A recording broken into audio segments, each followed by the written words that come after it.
I was 24 and working a dead-end office job in Denver when Grandma called with news that would change my life. She'd fallen and broken her hip, and at 82, the recovery was going to be long and difficult. The ranch was too much for her to handle alone, and she needed help. "I know it's a lot to ask," she said during our phone conversation, her voice weaker than I'd ever heard it. "But I don't know who else to turn to. Your cousins are all busy with their careers, and your parents think I should just sell the place and move to assisted living." The ranch had been in our family for 4 generations. Grandma and Grandpa had built it into a successful cattle operation on 800 acres of prime grazing land in eastern Colorado. After Grandpa died 10 years earlier, Grandma had managed to keep it running with hired help, but her age was catching up with her. I'd spent summers at the ranch as a kid, learning to ride horses, help with cattle, and fix fences. Those were some of my happiest memories, but I hadn't been back much since starting my career. The office job was stable but unfulfilling, and I'd been feeling restless for months. "I'll come help," I told her without hesitation. My parents thought I was making a mistake. "You can't just abandon your career to play cowboy," my mother said. "Grandma needs professional care, not a grandson who remembers a few summer vacations." But something about Grandma's situation called to me. Maybe it was guilt over not visiting more often, or maybe it was a desire to reconnect with something real and meaningful. Either way, I gave my 2 weeks' notice and drove to the ranch. When I arrived, I was shocked by how much Grandma had aged and how run down the property had become. Chapter 2. Learning the Reality. The ranch was in worse shape than I'd expected. Grandma had been struggling for months before her fall, trying to maintain the operation with minimal help. Fences needed repair, equipment was breaking down, and several of the cattle had health issues that required immediate attention. Grandma was still in the hospital when I arrived, so I had to figure out the daily routine on my own. The hired hand, Miguel, had been doing his best, but he was only part-time and couldn't handle everything alone. He was grateful for the help and patient with my questions as I relearned skills I'd forgotten since childhood. The first few weeks were overwhelming. I was used to sitting at a desk all day, not hauling feed, fixing water troughs, and checking on sick animals. My hands blistered, my back ached, and I fell into bed exhausted every night. But gradually, I began to remember why I'd loved the ranch as a kid. There was something deeply satisfying about the physical work and the direct connection between effort and results. When I fixed a fence, cattle stayed where they belonged. When I treated a sick calf, it got better. The work had immediate, tangible meaning, in a way my office job never had. When Grandma came home from the hospital, she was using a walker and moving slowly, but her mind was as sharp as ever. She watched me work with a mixture of gratitude and assessment, occasionally offering advice or correction. "You're getting the hang of it," she said one evening as we sat on the porch after a long day. "Your grandfather would be proud to see you taking care of the place." I'd planned to stay just until Grandma recovered, but as weeks turned into months, I realized I didn't want to leave. The ranch was becoming home in a way my apartment in Denver never had. Chapter 3. Family Reactions. My decision to stay at the ranch permanently didn't go over well with the rest of the family. My parents were disappointed that I'd thrown away my education and career prospects. My cousins thought I was crazy to isolate myself on a remote ranch instead of pursuing opportunities in the city. "It's not a real career," my cousin Sarah said during a rare phone call. "What are you going to do when Grandma doesn't need help anymore? You can't just be a ranch hand forever." But Grandma and I had been discussing the future, and she'd offered to teach me the business side of the operation. She wanted to gradually transfer more responsibility to me, with the goal of eventually making me a partner in the ranch. "I've been looking for someone who really understands this place," she told me one evening as we reviewed the books. "Your cousins see dollar signs when they look at the land, but you see what it really is, a way of life that's worth preserving." The ranch was profitable, though not extravagantly so. It generated enough income to support a comfortable lifestyle and had significant assets in land and livestock. More importantly, it was debt-free and had been well managed for decades. My extended family's attitude toward my decision became clearer during holiday visits. Relatives who had rarely shown interest in the ranch suddenly had opinions about its management and future. They'd make comments about maximizing the property's potential, or suggest that Grandma should consider retirement options. I began to understand that many of them saw the ranch as a future inheritance rather than a working operation. They were polite to me, but I could sense their concern that my presence might complicate their expectations. Grandma noticed these dynamics too. "Vultures," she said quietly, after one particularly awkward family dinner. "They circle around, waiting for something to happen." Chapter 4. Building the operation. Over the next 2 years, Grandma and I worked together to modernize and improve the ranch operation. She taught me everything she knew about cattle breeding, pasture management, and the business aspects of ranching. I brought some fresh ideas about technology and marketing that helped increase profitability. We installed new water systems, improved the handling facilities, and upgraded some of the equipment. I also started a small direct sales program, selling beef directly to local restaurants and farmers markets. The additional revenue stream helped offset some of the costs of modernization. Grandma was an excellent teacher, patient with my mistakes, but demanding about standards. She'd grown up on the ranch and had learned from her father and grandfather, so she carried decades of accumulated wisdom about everything from weather patterns to cattle behavior. "Ranching isn't just about the animals," she'd tell me as we worked together. "It's about understanding the land, the seasons, and how everything connects. You can't rush it or force it. You have to work with nature, not against it." I was also learning about the financial side of the operation. Grandma showed me how to read market reports, plan for seasonal cash flow variations, and make strategic decisions about breeding and selling. The ranch was more complex than I'd realized, requiring skills in animal husbandry, agriculture, mechanics, and business management. My relationship with Grandma deepened during this time. We spent hours together every day, working side by side and talking about everything from ranch history to life philosophy. She shared stories about my grandfather and the early days of their marriage, when they'd struggled to build the operation from almost nothing. "We never had much money in those days," she said, "but we had each other, and we had purpose. That's worth more than most people realize." Chapter 5. Health decline. Grandma's health began declining noticeably in her 3rd year after the hip surgery. She was 85 and still mentally sharp, but her physical strength was fading. She needed help with more daily activities and couldn't participate in the heavier ranch work anymore. I hired additional help to handle some of the physical labor, but I made sure to include Grandma in all the major decisions. She still knew more about the operation than anyone else, and her judgment was invaluable when dealing with complex situations. During this time, family visits became more frequent. Relatives who had barely acknowledged the ranch's existence suddenly showed interest in Grandma's health and living situation. They'd arrive with suggestions about medical care, living arrangements, and planning for the future. My Aunt Patricia was particularly persistent about getting Grandma to organize her affairs. She'd bring up topics like power of attorney, estate planning, and the burden I was carrying by managing the ranch alone. "You shouldn't have to sacrifice your life taking care of Mother," Patricia would say, though she'd never offered to help herself. "There are professionals who can handle this kind of situation." Grandma would listen politely, but never commit to anything. After these visits, she'd often seem tired and stressed, as if the conversations drained her energy. "They mean well," she'd tell me, "but they don't understand what this place means to me. They see problems that need solving, but I see a life that's worth living." I could see that the family pressure was affecting her, but I didn't know how to address it without creating more conflict. Grandma had always been independent and strong-willed, and I didn't want to interfere with her family relationships. But I was also protective of her and frustrated by relatives who showed up with opinions but no willingness to actually help. Chapter 6.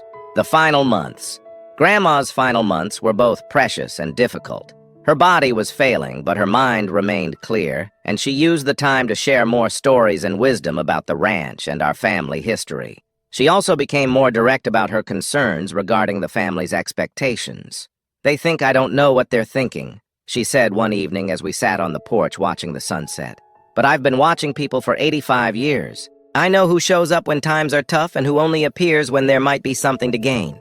During this period, she insisted on updating her will and other legal documents. She worked with a lawyer from town, someone she'd known for years who understood the ranch and its importance to her.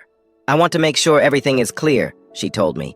"No confusion, no arguments, no surprises. This place needs to go to someone who will take care of it properly." I assumed she was referring to general estate planning, but I didn't ask for details. It felt inappropriate to discuss inheritance while she was still alive and making her own decisions. The ranch continued operating smoothly despite Grandma's declining health. I'd learned enough to handle most situations independently, though I still consulted with her on major decisions. Miguel had become a trusted full-time employee, and we'd hired a part-time veterinary assistant to help with animal health issues. Financially, the operation was in the best shape it had been in years. The direct sales program was successful, cattle prices were strong, and we'd built up a solid cash reserve for emergencies. Grandma seemed satisfied with how things were going. "You've done good work here," she told me. "Better than I could have hoped for when I first asked for your help." Chapter 7. The passing grandma died peacefully in her sleep on a Tuesday morning in early October. I found her when I brought her morning coffee, something that had become our daily ritual. She looked peaceful, as if she'd simply decided it was time to go. The grief hit me harder than I'd expected. Despite knowing her health was declining, I wasn't prepared for the finality of her absence. The ranch felt empty without her presence, even though the daily work continued as usual. I called the family to inform them of her passing, and within hours, relatives began arriving from across the country. Some came to help with funeral arrangements, but others seemed more interested in assessing the property and discussing practical matters. The funeral home handled most of the arrangements, following instructions Grandma had left with her lawyer. She'd planned everything in advance, including the service details and burial arrangements.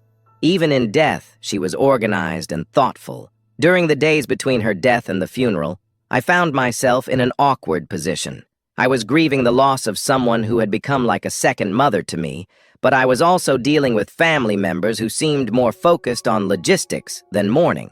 My cousin Michael arrived with a briefcase full of documents and immediately began asking questions about the ranch's financial status, property values, and operational details. My Aunt Patricia started going through Grandma's personal belongings, claiming she was helping organize things.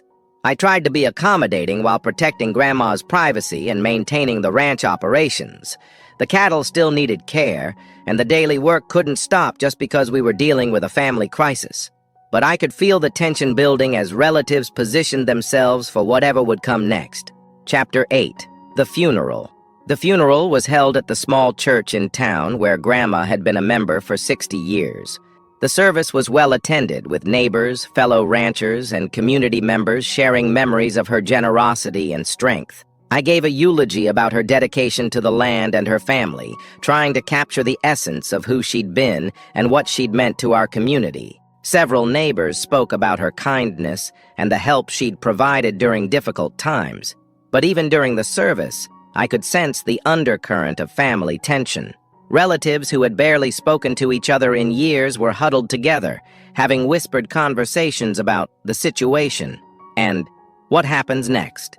After the burial, the family gathered at the ranch house for a meal that neighbors had prepared. It should have been a time for sharing memories and supporting each other, but instead, it felt like a business meeting disguised as a wake. My cousin Sarah was the first to bring up the subject directly. "So, what's the plan for the ranch?" she asked during a lull in conversation. "I assume there will be a will reading soon." Other relatives nodded in agreement, and suddenly all eyes were on me. They seemed to expect that I would have information about Grandma's estate plans, but I honestly didn't know the details. "Her lawyer will handle all that," I said, trying to deflect the conversation. "I'm sure he'll contact everyone when it's appropriate." But the questions kept coming. How much was the property worth? What were the operational costs? Was the ranch profitable? Did Grandma have other assets? The interrogation felt disrespectful so soon after her burial. Finally, my Uncle Robert asked the question that everyone was thinking. Did she ever mention what she planned to do with the place? Chapter 9. The Will Reading. The will reading was scheduled for the following week at the lawyer's office in town. Attorney James Morrison had handled Grandma's legal affairs for over 20 years and knew the family dynamics well. The entire extended family gathered in his conference room. My parents, my 3 aunts and uncles, and my 5 cousins. I was nervous about what we'd learn, but I was also curious about Grandma's final wishes. Mr. Morrison began by reading the standard legal language, then moved to the specific bequests. Grandma had left personal items and modest cash gifts to various family members, ensuring that everyone received something meaningful. Then he reached the section about the ranch. The room fell silent as he read, "To my grandson, who has dedicated the last 3 years of his life to caring for me and preserving our family's legacy. I leave the ranch property, all livestock, equipment, and related assets, along with the responsibility to continue the operation that has been our family's foundation for 4 generations." The silence that followed was deafening. I was stunned. I'd hoped for some recognition, but I hadn't expected to inherit the entire operation. The ranch was worth well over $1 million, making it by far the largest asset in Grandma's estate. My cousin Michael was the first to speak. There must be some mistake. Grandma wouldn't leave everything to just one person.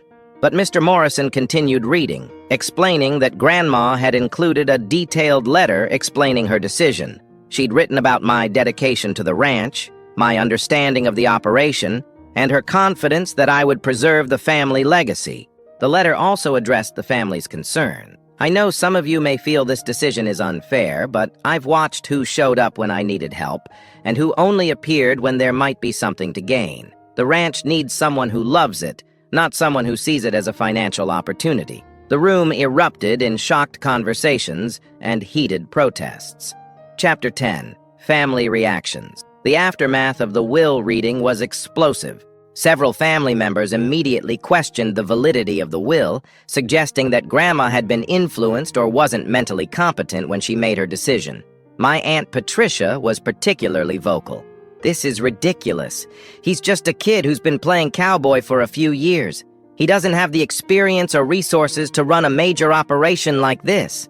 My cousin Sarah accused me of manipulating Grandma during her final years. "You isolated her from the family and convinced her to leave everything to you. This isn't what she would have wanted if she'd been thinking clearly." The accusations hurt, but they also revealed the family's true attitudes. They weren't questioning Grandma's mental capacity out of concern for her. They were angry that their inheritance expectations hadn't been met. Mr. Morrison defended the will's validity, explaining that Grandma had been thoroughly evaluated by her doctor before making the changes, and that her mental competency was well documented. He also revealed that she'd updated the will multiple times over the past 2 years, each time reaffirming her decision. "Your grandmother was very clear about her reasoning," he told the family. "She spent considerable time thinking about this decision and discussing it with me. She wanted the ranch to go to someone who would preserve it as a working operation, not sell it for development." Some family members threatened legal action, but Mr. Morrison explained that contesting the will would be expensive and unlikely to succeed given the documentation of Grandma's mental competency and clear reasoning. My parents were conflicted. They were proud that Grandma had recognized my dedication, but they were also concerned about the family rift this would create. "Maybe you could work out some kind of arrangement with your cousins," my mother suggested. "Share the inheritance somehow." But I remembered Grandma's words about vultures circling, and I realized that any compromise would likely lead to pressure to sell the ranch, which was exactly what she'd wanted to avoid. Chapter 11. Standing My Ground. The pressure from family members continued for weeks after the will reading. They alternated between accusations, guilt trips, and attempts at negotiation. Some offered to help me manage the ranch in exchange for partial ownership. Others suggested I should sell the property and divide the proceeds among the family.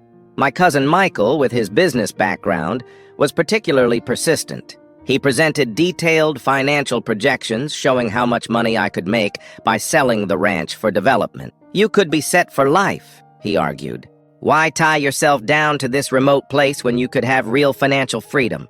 But I'd learned enough about ranching to understand what Grandma had been protecting. The land wasn't just valuable as real estate. It was productive agricultural property that had sustained our family for generations. Selling it would end that legacy forever. I also realized that my 3 years on the ranch had changed me fundamentally. I wasn't the same person who had worked in a Denver office, feeling unfulfilled and restless. The ranch had given me purpose, skills, and a deep connection to something larger than myself. Mr. Morrison helped me understand the legal aspects of my inheritance and the responsibilities that came with it. The ranch came with some debt, but it was manageable and the operation was profitable. I also inherited Grandma's other assets, including savings and investments, that provided additional financial security. More importantly, I inherited the relationships Grandma had built with neighbors, suppliers, and customers. The ranching community was supportive and welcoming, offering advice and assistance as I transitioned into full ownership. Miguel was thrilled that the ranch would continue operating. "Miss Elena, she knew what she was doing," he told me. "You understand this place. You care about it the right way." The validation from people who actually knew the ranch and understood its value meant more to me than my family's criticism. Chapter 12. Moving Forward. 6 months after Grandma's death, I had settled into my role as the ranch owner. The operation was running smoothly, and I'd implemented several improvements that increased both efficiency and profitability. I expanded the direct sales program, developed relationships with additional restaurants and farmers markets, and started offering ranch tours for urban families interested in learning about agriculture. These initiatives generated additional revenue while sharing Grandma's passion for educating people about farming.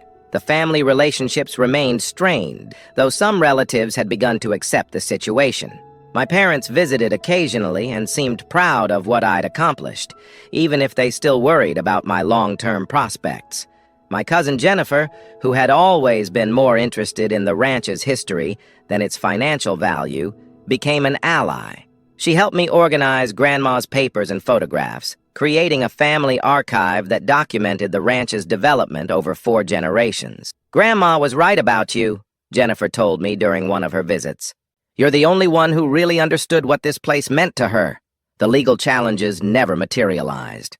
After consulting with attorneys, the family realized that contesting the will would be expensive and unlikely to succeed. Some relatives remained bitter, but others gradually accepted that Grandma had made her choice for good reasons. I also discovered that Grandma had been more strategic than I'd realized. She'd structured the inheritance to minimize tax implications and had left detailed instructions for maintaining the ranch's agricultural exemptions and conservation programs. Her planning extended beyond finances to operational detail. She'd left notes about seasonal routines, supplier relationships, and long-term land management strategies.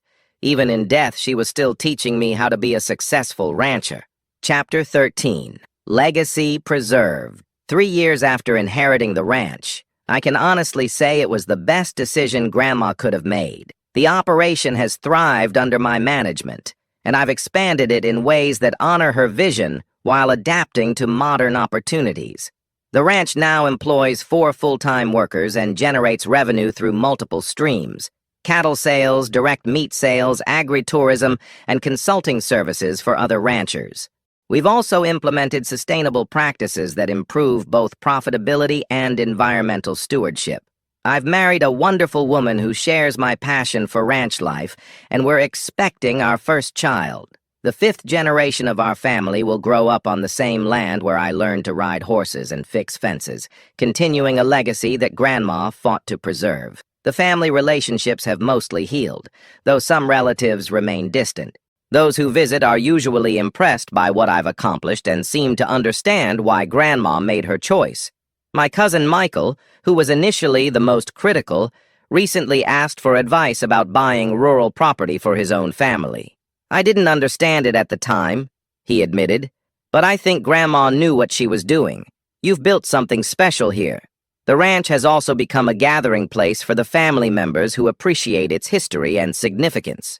We host reunions and celebrations that help maintain connections while respecting the working nature of the operation. Most importantly, I wake up every morning doing work that I love, on land that I'm committed to preserving for future generations. Grandma's gift wasn't just property. It was the opportunity to live a meaningful life, connected to the land and our family's heritage. The relatives who questioned her decision at the funeral have seen the results of her wisdom.